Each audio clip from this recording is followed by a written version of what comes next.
ఈ అనంత విశ్వంలో మనం ఒక్కరమేనా? ఈ ప్రశ్న మానవజాతిని కొన్ని వేల ఏళ్లుగా వెంటాడుతూనే ఉంది.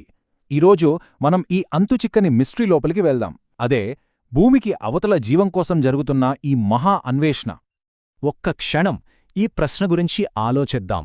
దీనికి దొరికే సమాధానం ఏదైనా సరే మన గురించి, మన ఉనికి గురించి మనకున్న అభిప్రాయాన్ని పూర్తిగా మార్చేయగలదు.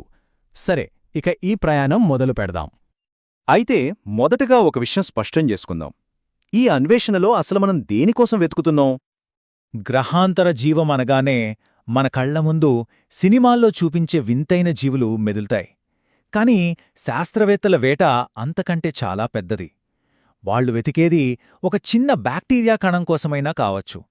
అలాంటి ఒక్క ఆధారం దొరికినా చాలు, అది మానవ చరిత్రలోనే అతిపెద్ద ఆవిష్కరణ అవుతుంది. కాని ఒక్క విషయం మాత్రం నిజం, ఇప్పటివరకు ఎలాంటి ఖచ్చితమైన ఆధారం మనకు దొరకలేదు. అయితే మరి ఈ కాస్మిక్ డిటెక్టివ్ కథలో ఆధారాలు ఎలా వెతుకుతున్నారు? మన టెక్నాలజీ పెరుగుతున్న కొద్దీ ఈ అన్వేషణ పద్ధతులు కూడా చాలా అడ్వాన్స్డ్ అవుతున్నాయి.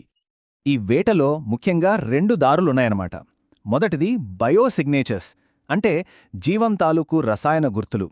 ఉదాహరణకి ఒక గ్రహం వాతావరణంలో ఆక్సిజన్ ఉండటం లాంటివి.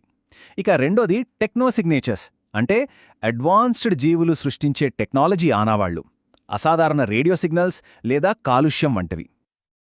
ఈ అన్వేషణలో ఇప్పుడు మన దగ్గర ఒక పవర్ఫుల్ టూల్ ఉంది. అదే జేమ్స్ వెబ్ స్పేస్ టెలిస్కోప్.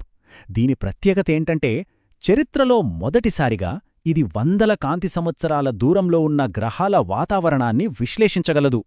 అక్కడ జీవానికి సంబంధించిన చిన్న రసాయన జాడలున్నా సరే ఇది పసిగట్టేస్తుంది. ఇది నిజంగా ఒక గేమ్ చేంజర్. జీవం ఎక్కడెక్కడ బతకగలదో అర్థం చేసుకోవడానికి సైంటిస్టులు ముందు మన భూమివైపే చూస్తున్నారు. ఇక్కడ భరించలేని పరిస్థితిలో కూడా జీవం ఉంది. సముద్రం అడుగున అగ్నిపర్వతాల దగ్గర, గడ్డగట్టిన అంటార్క్టికా సరస్సుల్లో కూడా జీవులు బతుకుతున్నాయి. మరి ఇక్కడ బతకగలిగినప్పుడు అంగారకుడి ఉపరితలం కింద లేదా యూరోపా మంచు సముద్రాల్లో ఎందుకు బతకలేదు? సరే, ఇంతకీ ఈ వేట ఇప్పుడు ఎక్కడ కేంద్రీకృతమైంది? మన సౌర కుటుంబంలోనే కొన్ని చోట్ల సైంటిస్టులు ప్రత్యేకంగా దృష్టిపెట్టారు. వాళ్ల లిస్ట్లో ఉన్న ప్రైమ్ సస్పెక్ట్స్ ఎవరో చూద్దాం. సాధారణంగా